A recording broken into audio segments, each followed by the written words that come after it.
Hey, what's up YouTube? Houston here. And for those of you just finding my YouTube channel, welcome.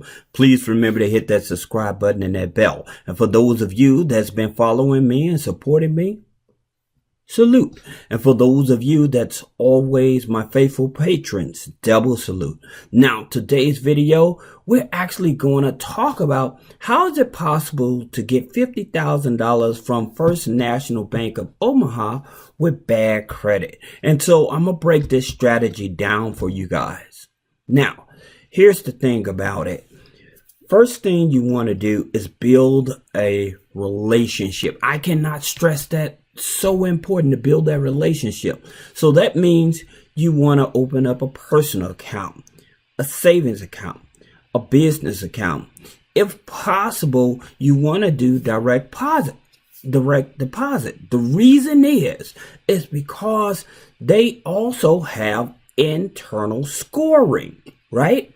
So where your credit score may not be the best, but you have all of these other accounts open, this is definitely going to give you the leverage. Now, the first thing you want to do, you want to sign up for the First National Bank secured credit card. Okay. And this credit card, it reports to all three credit bureaus and it doesn't charge an annual fee. So the deposits, especially for you guys that want high limit primary trade lines on your credit, the deposits go from $300 to $5,000. Now, here's the cool part about it. In order to get a credit limit increase without any additional deposits, within 7 months, just make sure that you're always making your payments on time. Utilize the card, make your payments on time. I cannot stress that enough. Now, usually after about 11 months, they will convert this card to a regular card. Now, here's something else that is very important. If you're trying to get to that $50,000 mark with First National Bank, you need to pay attention because this strategy works. It has worked for me. I have managed to raise over $1 million in personal and business credit. So I know it works. It's all about the strategy. Now, here's the thing. You sign up for the business edition secured Visa card. Okay. Now, the credit limits on that go from $2,000 to $100,000. All right. And they do charge an annual fee of $39. Well, we're not tripping off of that. Right. All we want to do is just follow the strategy. Just stick to the plan. And I promise you, you're going to end up with success. Now, that deposit is going to earn interest on that security deposit. All right. Now, you don't have to be a U.S. citizen, but you do have to have a valid social or ITIN and a valid address. Okay.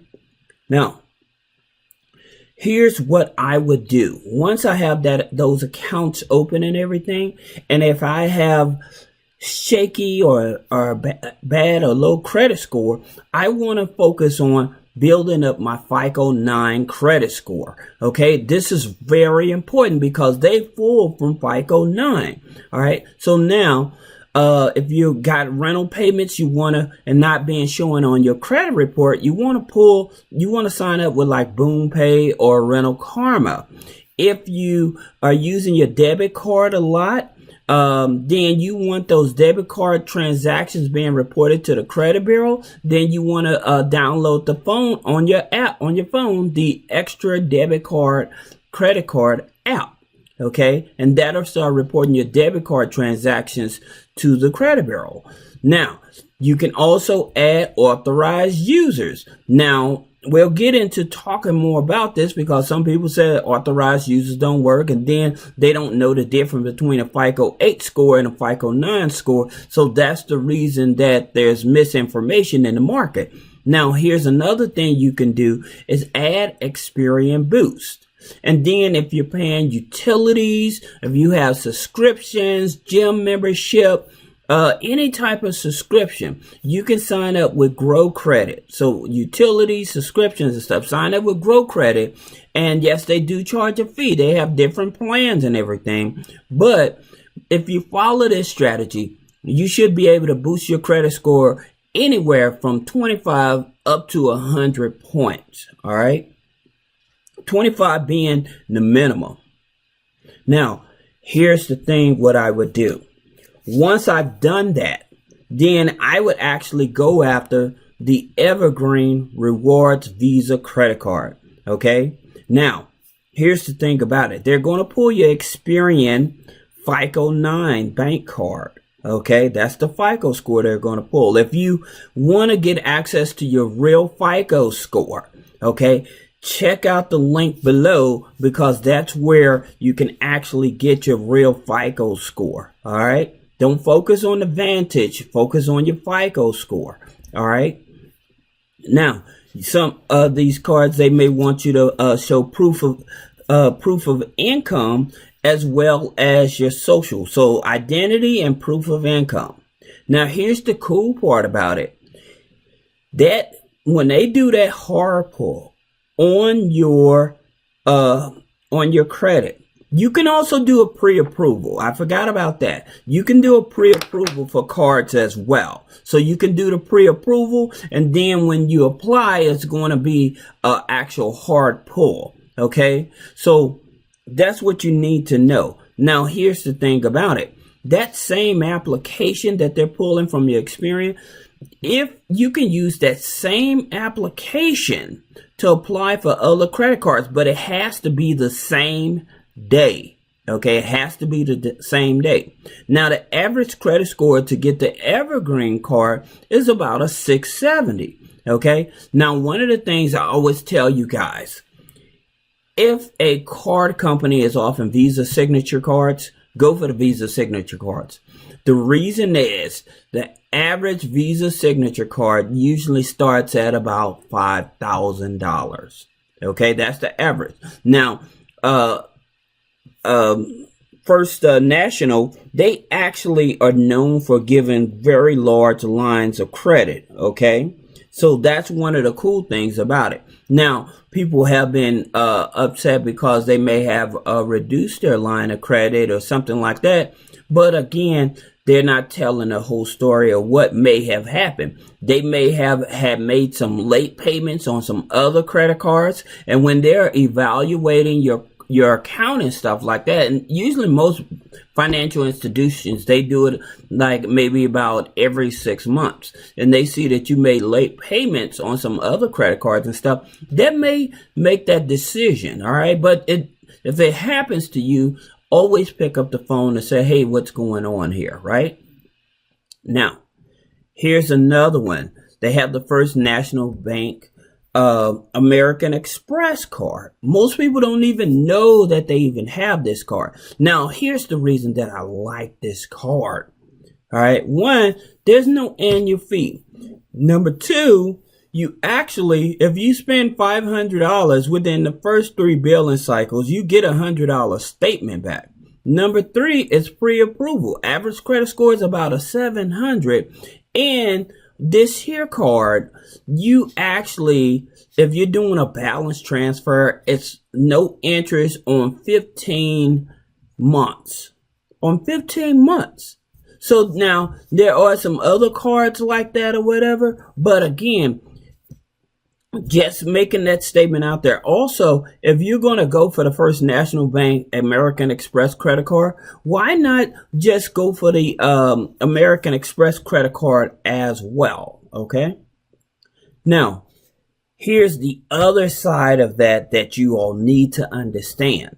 With First National Bank of Omaha, they report to Dun & Bradstreet and Experian with their business credit cards. So before I start applying for business credit cards, I would start getting some net 30s. And again, I'm not a very big proponent of net 30s, but again, choosing the right ones that are actually going to benefit me. All right. So here I just picked a few. NAV, you have to have their business boost or their business loan builder, but they report to Experian, Equifax, and Dun & Bradstreet. Wise Business Plan. They report to Experian, Equifax, and Dun & Bradstreet. Quill reports to Dun & Bradstreet and Experian. Again, the CEO Creative, they report to Dun & Bradstreet, Equifax, Credit, and Credit Safe. Okay? Now, the thing about it, why you want these here? Because you want this information to be picked up on these business credit files so that you can actually get more money. And because you're building a relationship with First National Bank of Omaha, you have a higher chance of getting the larger lines of credit cards than anybody else because you actually have a strong relationship with them. All right. So you started out with bad credit, but you also built an internal relationship with them as well. And this is how you actually get to $50,000. Trust me, following these steps. Now, the cards you want to go after, they have the Evergreen 2% business card rewards Visa. Okay. And so again, they pull in the FICO 9 Experian, that same application for the personal card, apply for that same card, business credit card the same day. Okay. Now on the business side, they may not ask for proof of income or no other extra docs and stuff because they're using the personal information, right? Now, for those of you that don't know how to properly set up your business or trying to restructure your business, you can check out Three-Way Funding or HoustonMcMiller.net and set up a consultation. Because if you set your business up now, by January 1st, it'll actually be 1 year old. And aging really does play a part in terms of helping you get funding, but that's not the only caveat to stop you from getting funding. So I hope that little information helps you. And again, average credit score for the business credit card is about a 670. Now, they report to Experian and they report to Dun & Bradstreet. Okay? So that's some of the things you want to know about. Now, let me fall back for a minute to help you all understand the difference between the FICO 8 and the FICO 9 and why you more likely want to find financial institutions that's dealing with the FICO 9. See, with the FICO 8, your Bank of America, your Chase, your Citibank, they use your FICO 8 bank card, right?